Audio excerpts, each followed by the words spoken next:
અરવલ્લી માલપુર તાલુકાના વાતાવરણમાં પલટો આવ્યો। માલપુરના સજ્જનપુરા કંપા વિસ્તારમાં સતત બીજા દિવસે વરસાદ વરસ્યો છે। ભારે પવન, સુસવાટા અને ગાજવીજ સાથે ધીમી ધારે વરસાદ જોવા મળ્યો હતો।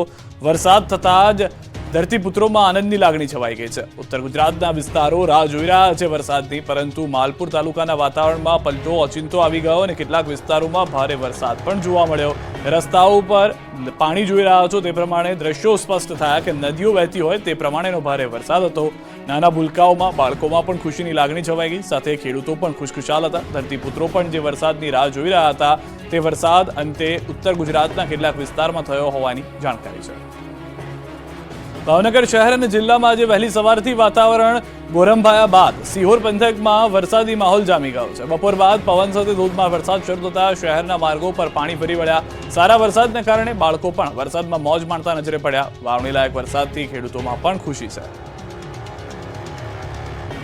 રાજકોટ જિલ્લાના ગ્રામ્ય વિસ્તારોમાં વરસાદ વરસ્યો। લોધિકા તાલુકાના ખીરસરા, મેટોડા સહિતના વિસ્તારોમાં વરસાદ વરસતા ખેડૂતો રાજી થઈ ગયા। લોધિકા તાલુકામાં વહેલી સવારથી જ ભારે બફારો હતો।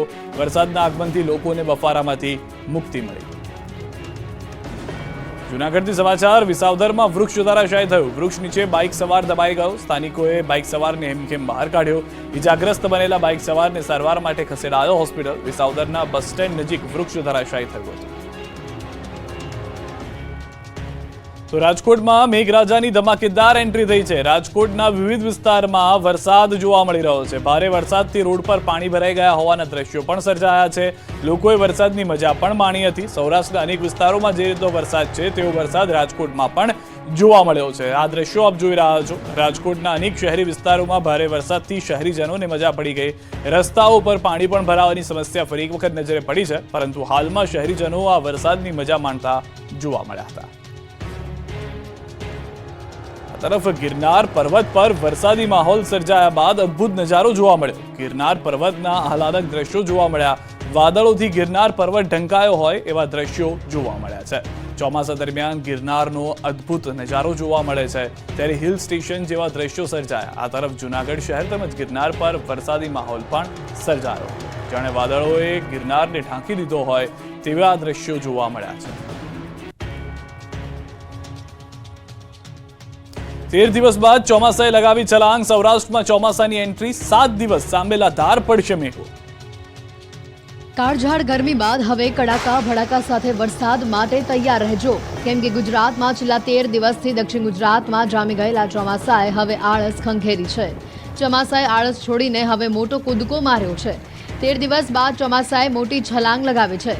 હવે સૌરાષ્ટ્રમાં ચોમાસાની ધમાકેદાર એન્ટ્રી થઈ ગઈ છે।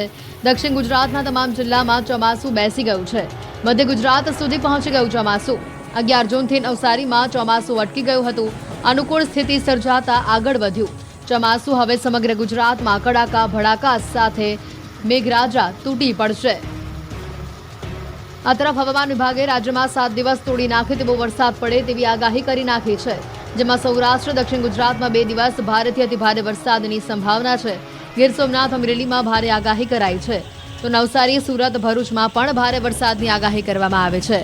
દાહોદ તથા છોટાઉદેપુરમાં અતિ ભારે વરસાદની સંભાવના વ્યક્ત કરાઈ છે।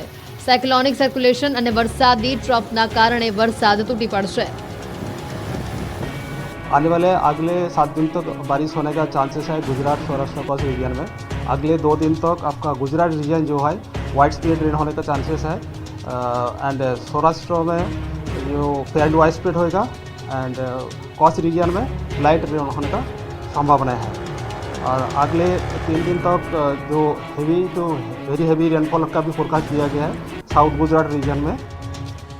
ગુજરાતમાં હવે 3 દિવસ 5 થી 10 ઇંચ વરસાદ ખાબકશે। જુલાઈમાં સર્જાશે જળબંબાકાર। અંબાલાલ પટેલે કરી તોફાની આગાહી। ગુજરાતમાં મેઘરાજા હવે રૌદ્ર સ્વરૂપ બતાવશે। 3 દિવસમાં 10 ઇંચ વરસાદ ખાબકશે।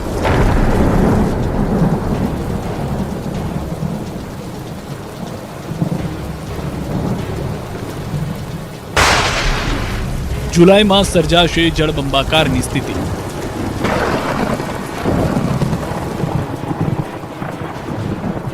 દક્ષિણ ગુજરાતથી ચોમાસું હવે આગળ નીકળ્યું છે. હવે વરસાદ અસલી મિજાજ બતાવવાનું શરૂ કરી ચૂક્યું છે.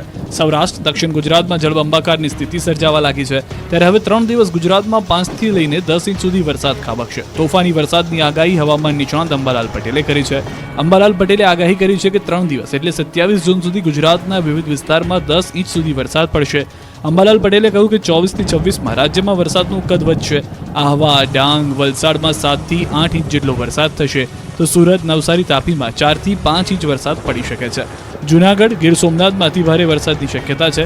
તો જામનગર, રાજકોટ, ભાવનગર, સુરેન્દ્રનગરમાં ભારે વરસાદની સંભાવના છે. મધ્ય ગુજરાતના ભાગોમાં આગામી 3 દિવસમાં સારો વરસાદ પડે છે. અમદાવાદ, વડોદરા, આણંદ, નડિયાદમાં છૂટો છવાયો વરસાદ પડી શકે છે. ઉત્તર ગુજરાતમાં પણ 1 ઇંચ આસપાસ વરસાદ આવવાની વકી છે. બીજી તરફ અંબાલાલ પટેલે જુલાઈ માસમાં પણ ધોધમાર વરસાદની આગાહી કરી છે. જુલાઈમાં કેટલાક ભાગોમાં 8 ઇંચ વરસાદ થઈ શકે. સૌરાષ્ટ્રના ભાગોમાં પણ 8 ઇંચ વરસાદ થઈ શકે.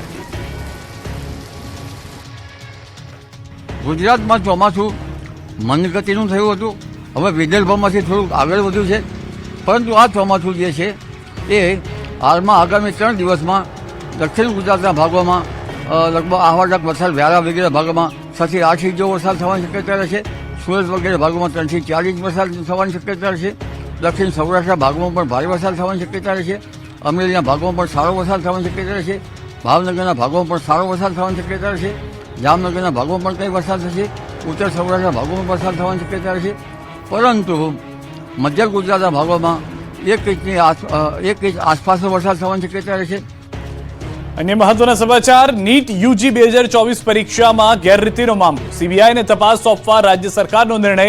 ગૃહ વિભાગે નોટિફિકેશન જારી કર્યું છે.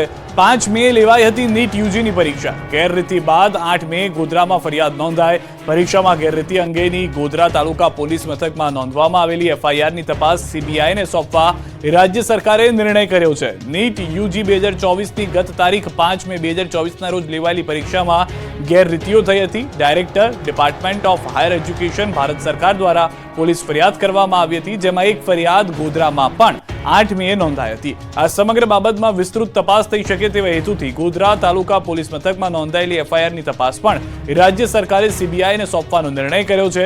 રાજ્ય સરકારના ગૃહ વિભાગે આ સંદર્ભમાં નોટિફિકેશન પણ જાહેર કર્યું છે. તો મહત્વના અને મોટા સમાચાર હાલમાં જે મળી રહ્યા છે તે પ્રમાણે સીબીઆઈ તપાસ કરશે. વધુ માહિતી મેળવીશું.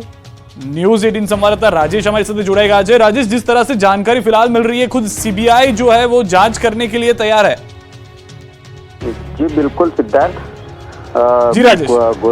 ગોધરા તાલુકા પોલીસ મથકમાં જે ફરિયાદ નોંધાઈ હતી અને એ ફરિયાદની જે તપાસ હતી તે અહીંયાની સ્પેશિયલ ઇન્વેસ્ટિગેશન ટીમ દ્વારા કરવામાં આવી હતી. ડીવાયએસપીના નેજા હેઠળ તપાસ કરવામાં આવી હતી અને જે તે સમયે જે 5 આરોપીઓ છે એ 5 આરોપીઓની ધરપકડ કરવામાં આવી હતી. સાથે જ કેટલાક વાલીઓના પણ નિવેદન લેવામાં આવ્યા હતા અને જે પુરાવા હતા તે પણ એકત્રિત કરવામાં આવ્યા હતા. પરંતુ રાજ્ય સરકાર દ્વારા જે નિર્ણય કરવામાં આવ્યો છે અને નોટિફિકેશન બહાર પાડવામાં આવ્યું છે, ત્યાંના કેટલાક વાલીઓએ સમર્થન પણ કર્યું છે. કેટલાક વાલીઓમાં એક રજૂઆત ઉઠી હતી અને સીબીઆઈ દ્વારા તપાસ કરવામાં આવે આ સમગ્ર મામલાની.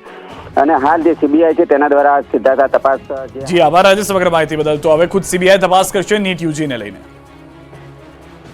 સુરેન્દ્રનગરના ખેડૂતો માટે કેનાલ બની છે અભિશાપરૂપ. ખેતરો થયા ખેદાન મેદાન. ખેદાન મેદાન ખેતરો. ખેડૂતોની મહેનત પર પાણી ફરી વળેલા આ દ્રશ્યો છે સુરેન્દ્રનગરના. સુરેન્દ્રનગર પંથકના ખેડૂતો માટે કેનાલ આશીર્વાદ રૂપની બદલે અભિશાપ રૂપ બની ગઈ છે. સુરેન્દ્રનગર જિલ્લામાં પસાર થતી નર્મદાની મુખ્ય અને માઇનોર કેનાલ ખેડૂતો માટે નુકસાનકારક સાબિત થઈ રહી હોય તેમ લાગી રહ્યું છે. વઢવાણ તાલુકાના ખેરાડી ગામની સીમમાંથી પસાર થતી બોટાદ બ્રાન્ચ કેનાલમાં લીકેજ અને માઇનોર કેનાલની કામગીરીના કારણે ખેડૂતોના ખેતરોમાં પાણી ફરી વળ્યા છે. ખેરાડી ગામના અંદાજે 20 થી વધુ ખેડૂતોના ખેતરોમાં પાણી ફરી વળતા ખેડૂતોની હાલત કફોડી બની છે. તાત્કાલિક આ સમસ્યાનો ઉકેલ નહીં આવે તો ઉગ્ર આંદોલનની ખેડૂતો દ્વારા ચીમકી પણ ઉચ્ચારવામાં આવી છે. સુરત